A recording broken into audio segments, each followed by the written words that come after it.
My name is Amy Snyder, and I'm 27 years old. I live with my dad and my mom. We've always lived together as a family of three. Ever since I was little, I've always looked up to my dad. He runs his own business, and it's always so busy. He's rarely home, but whenever he finds some spare time, he always comes back to see me. On his days off, he would spend most of his time with me. He's a great dad. My mom, on the other hand, is a different story altogether. As far as I can remember, I've never seen my mom work a day in her life. She takes care of things around the house, but she's never supported my dad's business, nor has she ever held a job outside the house. Sure, I knew we were well off, seeing as my mom spent most of her time dolled up and going out. But seeing her always on the go, I knew deep down I never wanted to turn out like her. She's never been fond of kids, and she hardly ever paid me any attention. There were times when I felt terribly lonely, but my dad was always there to fill that void. I think my dad knew how indifferent my mom was towards me. He made it his mission to never let me feel left out or alone. At least, that's what I believe. I'm home, Mom! Oh, is it that late already? Mom's going out, so eat some snacks and look after the house, okay? Didn't we promise to go shopping together today and make curry? Sorry. Something came up suddenly. We'll do that next time, okay? Okay. As a child, my mother broke promises like these with ease, no matter how many times we made them. At first, such things often brought me to tears, but as a child, I had to learn not to take promises with my mother as real promises. My father, on the other hand, was someone who would never make vague promises like, maybe, if I can, or I'll see. Over time, I came to love my father, or rather, to see him as a reliable and trustworthy person. That's how I started to think. I admired him and even begged to join his company after graduating from university. Of course, being an only child, I started thinking that I wanted to inherit the company someday and carry on the will of my father, whom I admired. After I turned 20, my father started taking me out for drinks, and I learned a lot from him. My mother was shallowly involved in raising me as I became an adult. The only time my mother intervened in my affairs was during my sophomore year of college. Dad, I want to work at your company after I graduate from school. I've already started studying for it. I even want to succeed you someday. Amy, are you sure? Wait a minute. A girl doesn't need to do that. Why not? I want to be someone who can work hard like Dad.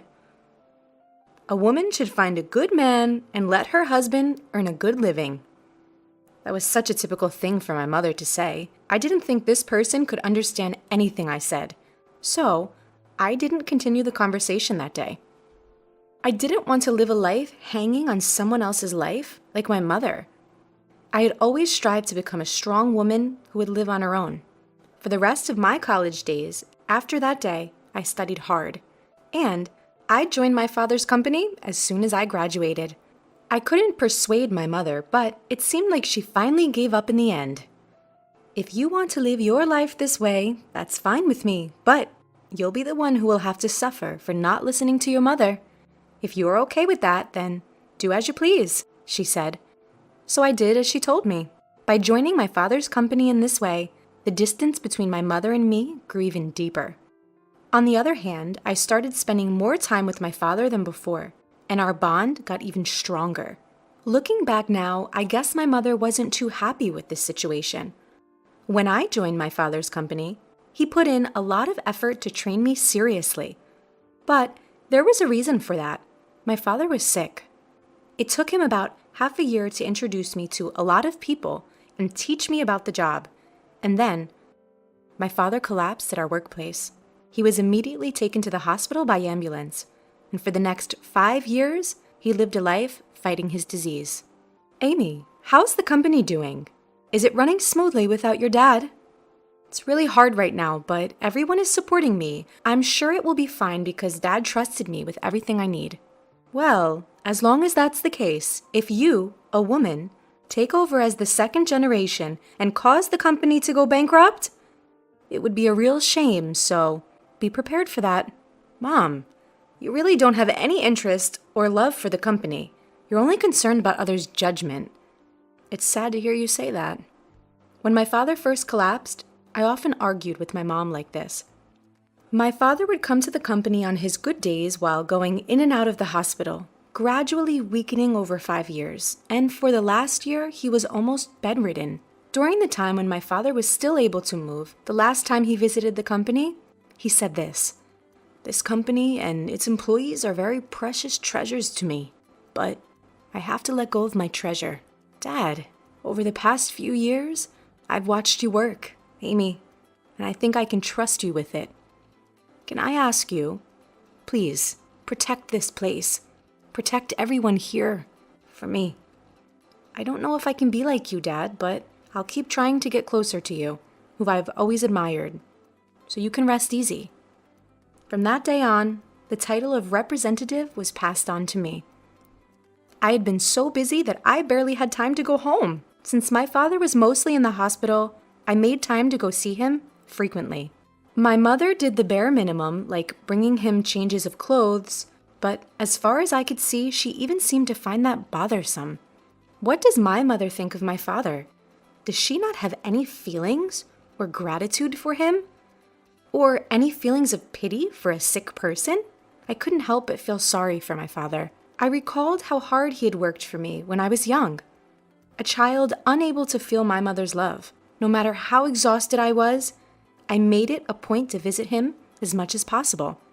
This routine lasted for about a year until he passed away, peacefully, in his sleep. I was so swamped with various tasks that I barely had time to grieve. My mother, who knew nothing, insisted that I handle everything, from the funeral arrangements to the hospital paperwork. Realistically, I didn't expect my mother, who had never done anything but stay home and play, to handle all of these procedures. So, I silently took care of everything. "Amy, the funeral's over. You've settled down now, haven't you?" My mother broached the subject the day after the funeral. "Please, leave this house. I've just inherited 200 million yen, so I have no use for you anymore." "Thank you. I was waiting for you to say that."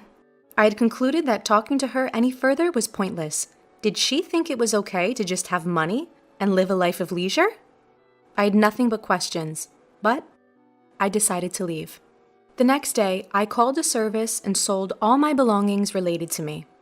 My mother was utterly surprised at how quickly I had organized my departure. However, I had kept a secret from her. I didn't know why she claimed to have inherited 200 million yen, but my father had entrusted all the money matters to me, and I was the rightful inheritor. There wasn't a single penny left for my mother. My father had firmly requested this when he was still healthy. "Your mother doesn't understand anything about money management or spending. I want you to give her household expenses on a monthly basis. If she gets a large sum, she'll likely go bankrupt immediately. But I don't think she'll listen to me. If she complains, tell her you won't give her a single penny." "No way." "Just kidding. But if you have trouble dealing with her, give her this." My father handed me an SD card. He said it contained a video letter from him to my mother. I never imagined that I would show her this, but judging from her recent attitude, I thought the day would come soon. My mother, alone in the spacious house after I left. I was expecting her to contact me soon, but she did so faster than I anticipated. "Come home, immediately." "Huh? What are you talking about? I'm working." "I just need to talk to you. Please, come quickly." She's so self-centered. With that thought, I headed to my childhood home with the SD card. As soon as my mother saw me, she started accusing me. "You ran off with all of your father's inheritance, didn't you? I knew something was off since you left right away. Hand over your father's inheritance to me, now." How greedy can you be? You can't even act right as a mother. Who do you think you're talking to? I quietly handed her the SD card. "What's this?" "Oh, I guess you don't even know how to watch this." Mocking her, I took out my laptop, inserted the SD card, and played the video. On the screen was my father, as healthy as he used to be. I wonder how my mother will react to this video letter. I left the room in silence. I had never seen my mother defy my father before. But how about now? After his death? Would my father's thoughts reach my mother? When I returned to the room, my mother, who had finished watching everything, was crying. I couldn't believe it. My mother was crying while watching a video of my deceased father. I was curious about the video my father left for my mother, but I didn't dare to watch it myself. So I had no idea why my mother was crying. Mom, are you okay? Yes, for now. I get it. I will follow your father's instructions and leave everything to you from now on. Please go home for today. Call me again when you've cooled down. I thought she probably didn't want me to see her in a vulnerable state, so I went home right away that day. How did my father silence my mother? I was full of questions. Almost a month went by without hearing from my mother. I started to worry and decided to visit my parents' house during my lunch break, but my mother wasn't home. That night, I went to see my mother again. The lights were on at the house, which relieved me. I'm sorry for dropping in suddenly. I came by this afternoon, but you weren't home, so I got worried. I'm sorry. I was out for my part-time job during the day. What? A part-time job? My mother, as far as I knew, was a person who would absolutely not work. Why did it come to this? Didn't you watch that video? That was a video letter addressed to you, so I didn't watch it. You can take it home. You should watch it too, Amy. Can I watch it? My mother handed over the SD card to me, saying, well then. I felt a bit frightened to learn what my father conveyed, observing my mother's unusual demeanor. I went back to the office and sat down at the desk my father used. Then, I played the video. Honey, if you're watching this, it means you've not been able to communicate with Amy. First of all, thank you so much for helping me raise Amy until now. Without you, I don't think I could have managed the company while bringing up Amy. I felt something was off about the way my father was speaking. The next moment, my father said something shocking. You've taken care of Amy, even though she's not your child, and I have nothing but gratitude for you, who stood by my side for so many years. But, as a result, you've given up on your dreams and have reached your age without earning your own living, for which I take responsibility. Because I've allowed you to live a life of luxury. I'm sure you'll be in trouble when I'm gone. I'm not my mother's child? I was so surprised that I blurted it out. But then, it made sense. Even though I didn't feel much love, she had been taking care of me by cooking for me every day and doing the bare minimum for a child who wasn't her own. Who is that person? I didn't register our marriage because you told me you felt bad for your sister, so I ended up supporting your living and didn't do anything else. I'm sorry. But once I'm gone, I worry about the rest of your life. There's no one to support you, and I've taken your life away. I couldn't believe what my father, who spoke so fluently, was saying. It was all news to me. My father kept talking about what had happened in the past and what he hopes for our future. I spent the whole night processing all this and went back to my mother the next day. Mom, I watched the video from Dad yesterday. You know it all now. I raised you because I was asked to. That's all. What happened to my biological mother? You are the child of my sister and your father. My sister died right after giving birth to you, and I told your distressed father that I would help raise Amy. I would become your mother. After hearing the story from my mother, I understood everything, even the parts I had imagined. My mother used to work in a diner, and my father used to go there to eat sometimes. My mother was lively and hardworking at that time, and her dream was to have her own diner. However, when she decided to become my mother, she gave up on that dream. After being reminded about her dream from my father, my mother decided to work for it again, and is now training as a part-timer to make that dream come true. I should have done this earlier. Working is fun and suits me. I had no idea. So, it's my fault you didn't work. I'm really sorry for not knowing anything. It's not your fault, Amy. I made the decision myself. But I'm not good with children, so I couldn't handle you well. And I'm the one who caused you trouble. I never thought the day would come when I could have a conversation with my mother like this. At this stage in my life, I finally feel like I've come to understand my mother a bit. We've had many conversations since then, and we decided to use the money left by my father to fund the opening of her shop. Once she started working, she became somewhat humble. She was hesitant when the topic of funds for the shop came up, which would have been unimaginable not too long ago.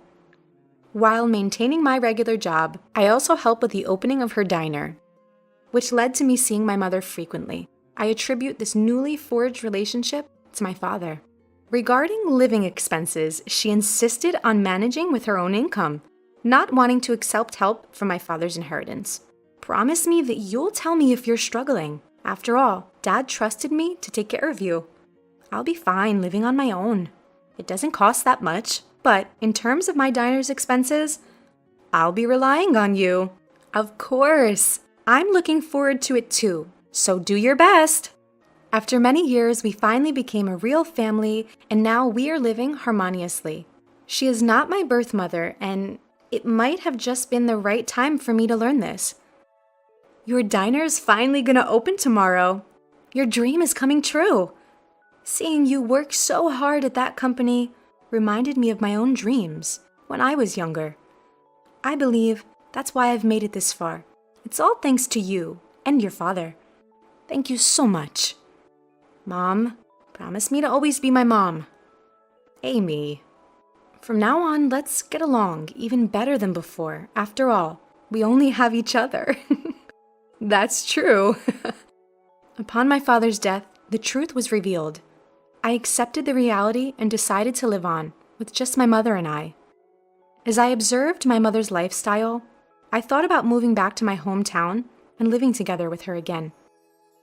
I don't cook, so my mother is concerned of my poor diet and is supportive of me coming back. My father would probably be surprised that we're getting along so well. His house, company, and inheritance that he left behind. I'll protect them at all cost while continuing to get along with my mother. In order to become a real family, we visited the graves of my father and my biological mother, my mother's older sister, to give our daily life updates. After going through the process of adoption, I finally became registered as the daughter of my mother.